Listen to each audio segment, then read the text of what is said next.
ఖమ్మంలో వరద ఉధృతి ప్రజల అవస్థలపైన మరింత సమాచారాన్ని మా ప్రతినిధి సాంబశివరావు అందిస్తారు.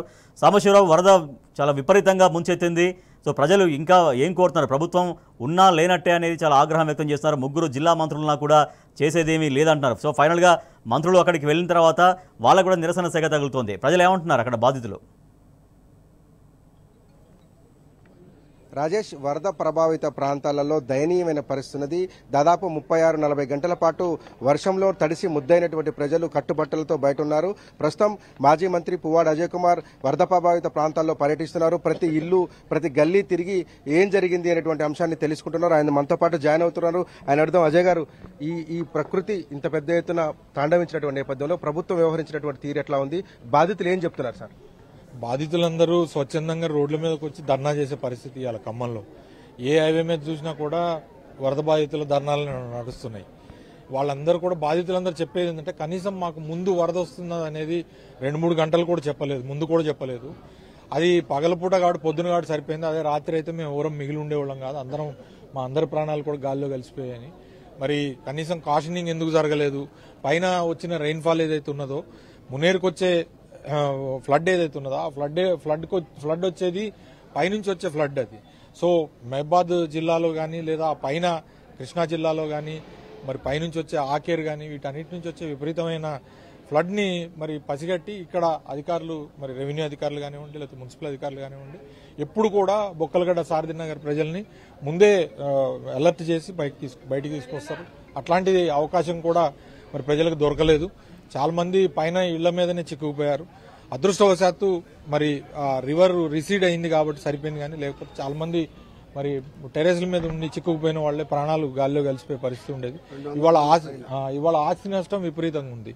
వాళ్ళు కనీసం ఏమీ కట్టుబట్టలు కూడా తీసుకుపోయే పరిస్థితి, బట్టలు కూడా తీసుకుపోలేదు. వాళ్ళ అన్ని బియ్యము, సరుకులు, ఫ్రిడ్జ్లు, టీవీలు లేదా పరుపులు అన్ని తడిసిపోయినాయి. చాలా ఆస్తి నష్టం జరిగింది. ఈ మునేరు వరద మరి ఏదైతే ఉన్నదో దానికి శాశ్వత పరిష్కారం, ఖమ్మం ప్రజలకి ఈ ముంపుకి శాశ్వత పరిష్కారం పోయినసారి కేసీఆర్ గారి ప్రభుత్వంలోనే నేను మంత్రి ఉన్నప్పుడే అప్పుడు రిటైనింగ్ వాల్ మస్ట్ అండి, రిటైనింగ్ వాల్ని 690 కోట్లతో శాంక్షన్ చేయించినాం. సో దాని పనులు కూడా ఇప్పుడు 9 నెలలు అయింది కొత్త ప్రభుత్వం వచ్చి. కనీసం దాని పనులను కూడా చకచక చేసి ముందు దీనికి శాశ్వత పరిష్కారం లభించే విధంగా చేయాలా. ఏదైనా కూడా వరద వస్తున్నప్పుడు ఇరిగేషన్ అధికారులు కానీ లేదా రెవెన్యూ అధికారులు కానీ ప్రజలను అప్రమత్తం చేసి, గతంలో ఎప్పుడైనా బొక్కలగడ్డ సారథి నగర్లో ప్రజల్ని మరి సురక్షిత ప్రాంతాలకు తీసుకుని వెళ్ళేది. మరి ఈసారి ఎందుకో చేయడంలో కూడా వైఫల్యం చెందారు. దాంతో పాటుగా రిలీఫ్ మెజర్ అంటే ఇప్పటి వరకు మరి వరద తీసింది, కనీసం అధికారులు వచ్చి వాళ్ళకి మంచినీళ్లు కనీసం అట్లీస్ట్ ట్యాంకర్లో లేకపోతే ఇతరతనన్నా సాయం చేయాల్సిన అవసరం ఉంది. అట్లాంటి మరి పోస్ట్ ఫ్లడ్ రిలీఫ్ కూడా ఏం మెజర్స్ కూడా లేవని వాళ్లే చెప్తారు. నిన్న రాజీవ్ గృహకల్ప దగ్గర నుంచి మొదలుకుంటే ప్రకాష్ నగర్ వరకు వేల మంది ఇండ్ల మీద ఉన్నప్పటికీ ఒక బోటు తెప్పించడం లేకపోయారు. 3 మంత్రుల నుండి ఒక హెలికాప్టర్ తీసుకురాలేకపోయారని ప్రజలు పెద్ద ఎత్తున ఆందోళన చేస్తున్నారు.